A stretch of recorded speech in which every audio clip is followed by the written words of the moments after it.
alat dan bahan. 1. Botol air mineral 1500 ml yang tutup botolnya sudah dilubangi dan diberi air. 2. 1 lembar tisu. 3. 1 batang rokok, dan keempat korek gas.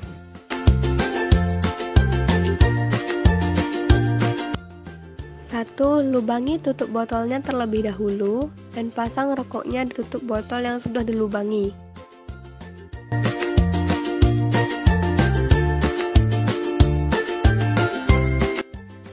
2. Lubangi bagian bawah botol air mineral agar airnya bisa keluar dan asap rokok pun bisa terhisap di dalam botol tersebut. Kemudian, tutup lubang tersebut dengan selotip agar bisa diisi air.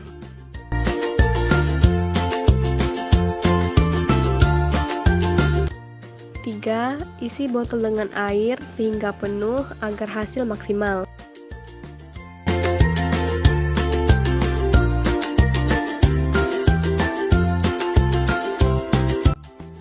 4. Nyalakan rokok sambil melepaskan selotip yang menempel pada botol.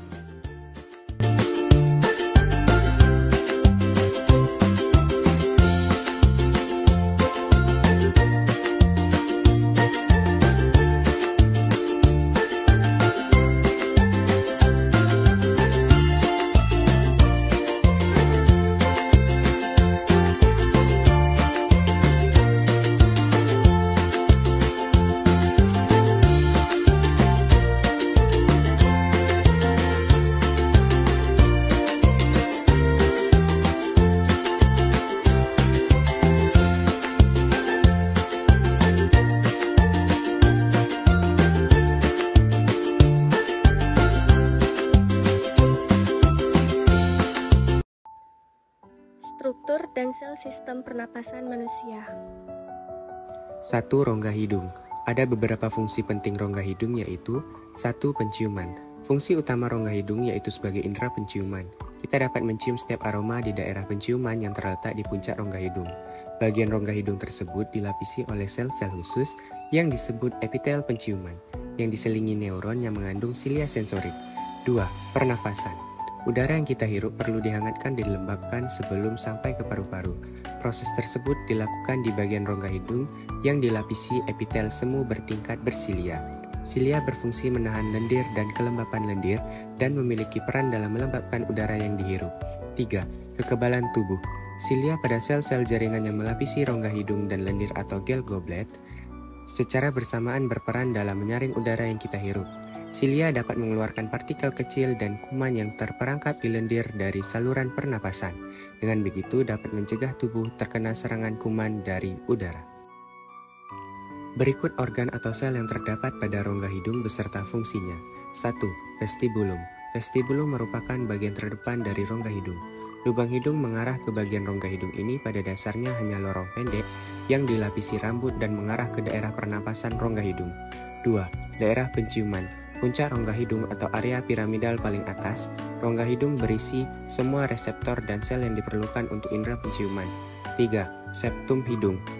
Struktur berikutnya yaitu septum hidung, yang merupakan dinding di tengah rongga pernapasan hidung. Area ini terdiri dari tulang rawan septum, tulang vomer, dan pelat tegak lurus tulang ethmoid. Tulang rawan septum ada di atas tulang vomer dan di depan tulang ethmoid, yang menyatu jauh ke belakang. 4. Turbinan. Di dalam rongga hidung ada 3 susun, seperti rak, tulang melengkung yang disebut konka atau konka hidung. Tulang-tulang tersebut menonjol dari dinding lateral rongga yang disebut konka superior, tengah, dan inferior. Ruang antara konka disebut meatus. Konka superior menonjol dari tulang ethmoid dan agak terpisah dari 2 konka lainnya. 2. Rongga mulut. Fungsi penting rongga mulut yaitu rongga mulut memiliki fungsi untuk mengunyah, memproses makanan secara kimiawi, dan menyalurkan makanan ke dalam lambung. Berikut anatomi bagian depan pada rongga mulut. 1. Bibir. Pertama adalah bibir yang terbagi menjadi bibir atas dan bawah. Keduanya saling bergerak dan menjadi pintu awal rongga mulut. 2. Gigi. Bagian selanjutnya adalah gigi, area keras yang memiliki fungsi utama untuk membantu melumatkan dan mencerna makanan yang masuk ke tubuh. 3. Gusi. Selain gigi, ada pula gusi yang terlihat berbentuk jaringan lunak dengan warna merah muda. Gusi ini yang membantu gigi tetap ada pada tempatnya dan kokoh. Seringkali, gusi yang tidak terjaga kesehatannya akan sangat rentan mengalami berbagai masalah kesehatan. Salah satunya adalah radang gusi. 4. Lidah. Lidah memiliki fungsi utama membantu kamu mengecap rasa. Meski begitu, hal paling penting dari lidah adalah membantu kamu berbicara dan mencerna makanan. 5. Amandel. Amandel berada tepat pada bagian kiri dan kanan belakang rongga mulut. Amandel memiliki fungsi penting sebagai sistem pertahanan pada tubuh. Amandel yang membengkak juga bisa menjadi tanda masalah kesehatan tertentu, misalnya peradangan sampai kanker amandel. 3. Faring. Fungsi penting faring yaitu fungsi faring sangat penting bagi sistem pernapasan maupun pencernaan. Organ ini menyalurkan udara ke paru-paru serta makanan atau minuman ke lambung.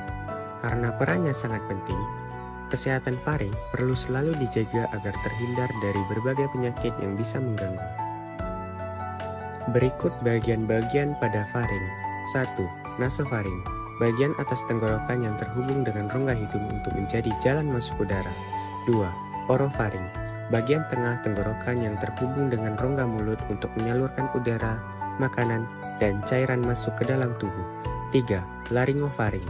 Bagian akhir dari tenggorokan yang dekat dengan laring atau kotak suara untuk mengatur masuknya udara ke paru-paru maupun masuknya makanan serta cairan ke kerongkongan. 4. Amandel atau tonsil. Terletak di bagian belakang tenggorokan dan dasar lidah. Bagian dari sistem limfatik yang bertugas untuk melawan infeksi virus dan bakteri yang masuk ke dalam mulut.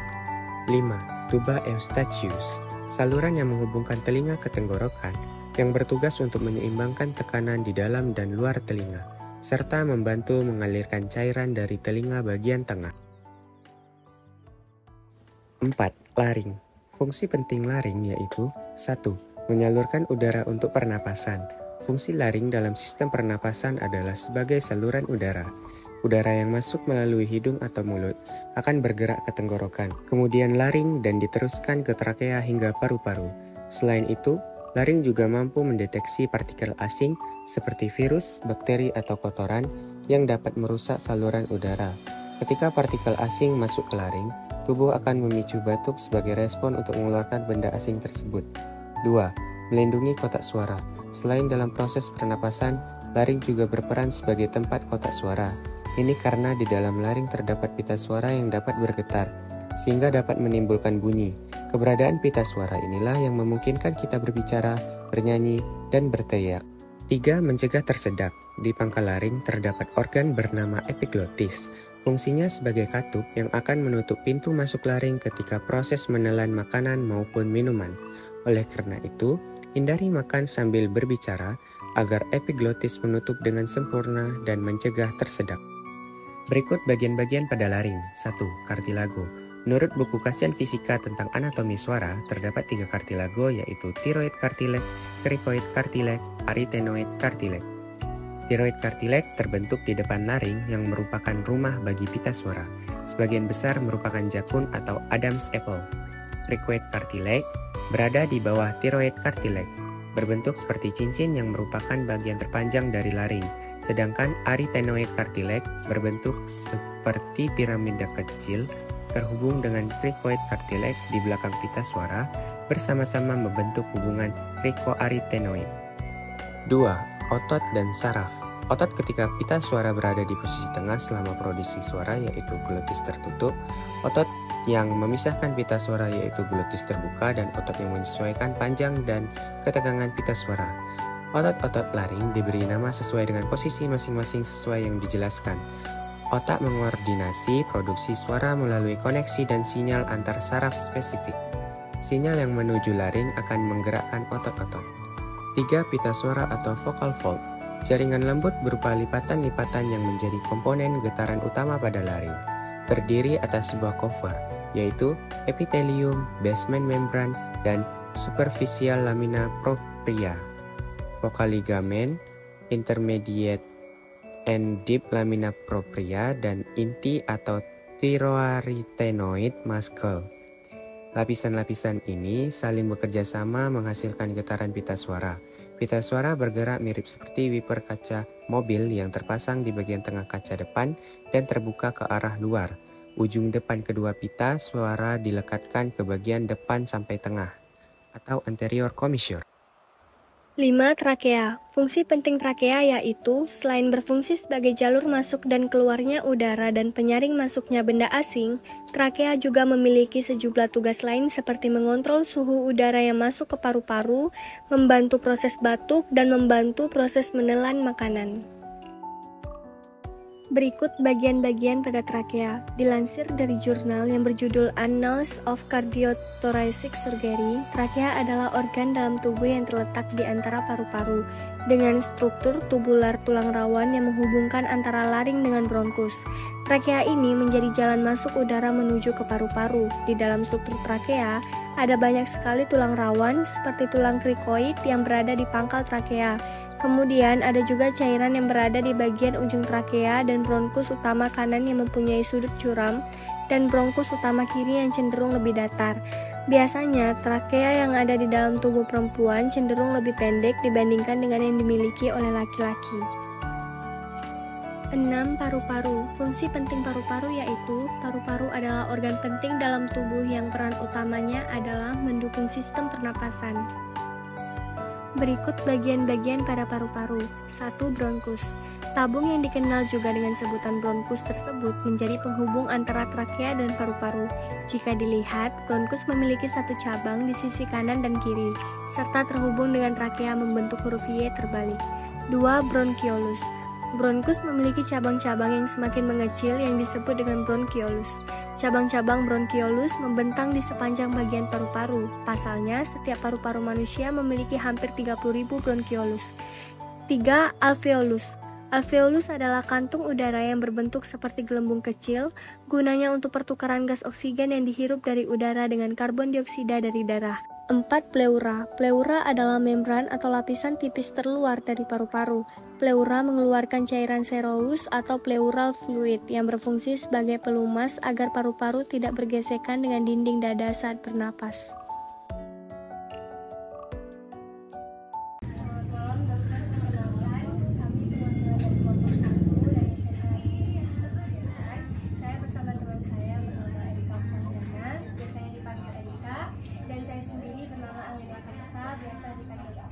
Di sini kami akan mewawancarai terkait penyakit mengenai sistem pernapasan pada manusia. Pertanyaan pertama, kami ingin bertanya, penyakit apa saja yang pernah ditangani oleh dokter terkait sistem pernapasan tersebut?